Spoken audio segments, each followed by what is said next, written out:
Hey, good morning. Welcome to the morning brief. Today is Friday. Woohoo! August 22nd. So, what's going on Friday? Looking at forexfactory.com news, and you can see that we've got a couple of red items. So, first and foremost, at 10 a.m., we have FOMC Chair Powell speaking from the Jackson Hole in Wyoming, and will be addressing economic issues. So that is a red item. We also have FOMC member Hammock speaking at 11:30. At 12 o'clock, we have President Trump making some sort of announcement. So both of those were red items.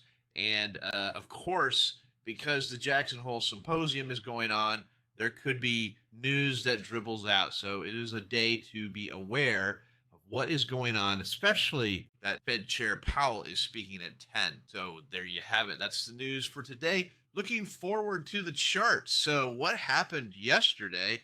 We continued the down move. This will be our third day down. Remember, the market loves threes, fives, sevens, and 12s.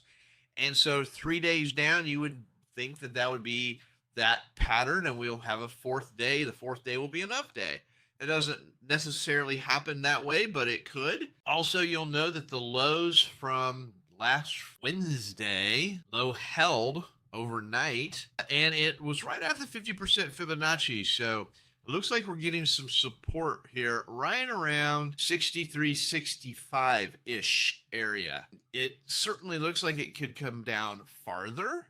That being said, this little tail, these two tail candles here show that price is rejecting, and then overnight it also rejected.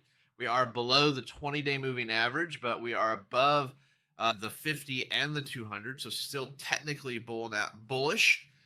You got a high volume node at 63.70, a low volume node at 63.53. That's probably where the bottom side is going to gravitate towards.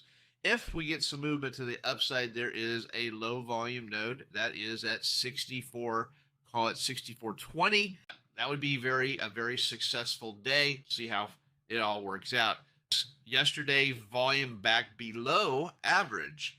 Again, the volume just doesn't confirm these price movements. So moving on, looking at the inventory, finally we get a day where we have down price action and pretty much consistent down inventory. This is the way it's supposed to look. We did not see the gigantic amount of buy the dip folks come in yesterday. So maybe this is starting to signal that the buy the dip folks are starting to get a little bit tired. We'll have to wait and see what happens, but that's a little bit concerning.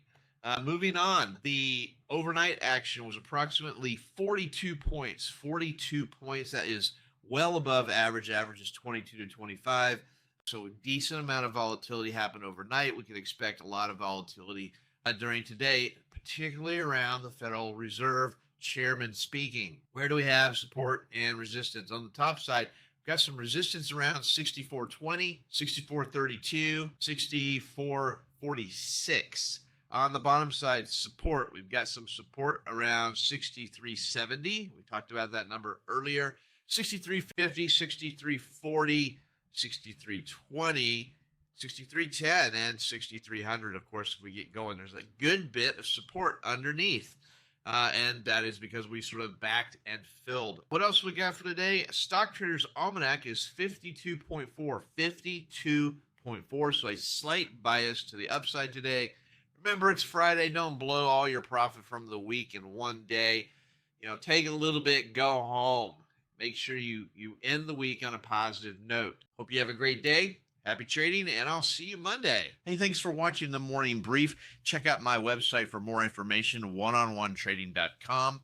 Take a look at the Troy levels, a trade location finder for the futures markets. Help you find those levels of support and resistance that are just so hard to find. I also do personal coaching and mentorships. So go ahead and take a look at my website, oneononetrading.com.